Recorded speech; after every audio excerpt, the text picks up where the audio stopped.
Okay, we have this relation, you can call it squiggle, I guess, on the set of all integers defined by a is related to b. That's how we would say that if a minus b is divisible by 3, and we want to show that this is an equivalence relation. So again, here we're just doing the scratch work. We'll write it up formally in the notes. But in general, to show that it is an equivalence relation, we need to show that it's reflexive, symmetric, and transitive. So we will start with reflexive. So remember, reflexive, we start with an arbitrary element of our set, which in this case is the set of integers, and we want to show that a is related to a. All right, well, how would we do that? We would need to show that a minus a is divisible by 3. Well, a minus a is equal to 0, and we also know that 0 is 3 times an integer 0, so that means 0 is divisible by 3.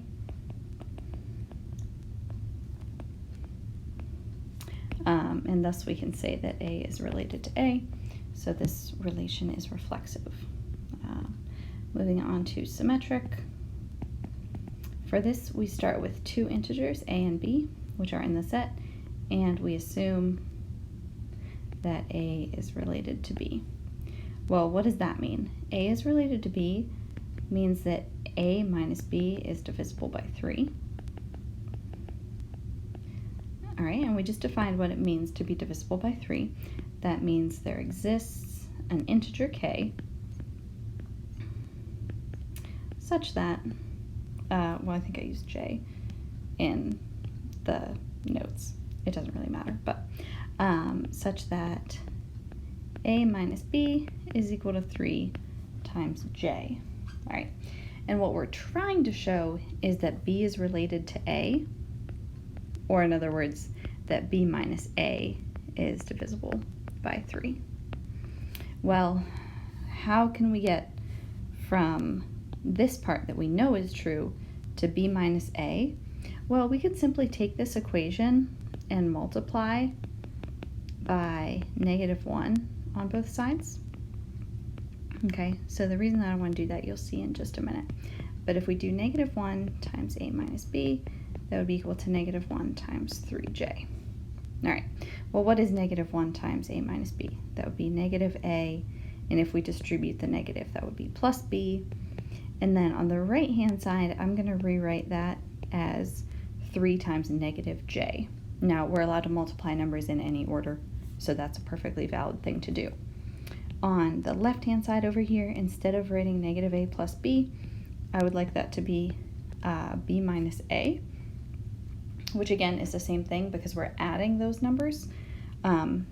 If you don't like to think of it that way, I guess you could think of it as b plus negative a, which is actually the same as b minus a, and then that's equal to 3 times negative j. All right, so what does that mean? That means b minus a is equal to 3 times an integer, right? If j is an integer, then negative j is also an integer. Okay, so this tells us that b minus a is divisible by 3, and that's exactly what we were trying to show that b is related to a, or in other words, that this relation is symmetric. All right, moving on. So now we know that this relation is reflexive, we know it's symmetric, we need to show, lastly, that it's transitive. All right. All right, so for transitive, we take 3 elements from our set, which in this case are integers, and we assume that a is related to b and b is related to c. We want to show that a is related to c. Okay, I'll just put that in parentheses there. All right, so we have to start with what we know. If a is related to b, then we can say that a minus b is divisible by 3, or in other words, a minus b is equal to 3j, for some integer j, or j is an element of the integers. And we also know that since b is related to c, that b minus c is equal to 3 times another integer. And again, we don't want to call it j, so I'll just call it k, for some k in the integers. All right, And remember, we want to show that A is related to C, or in other words, that A minus C is divisible by 3.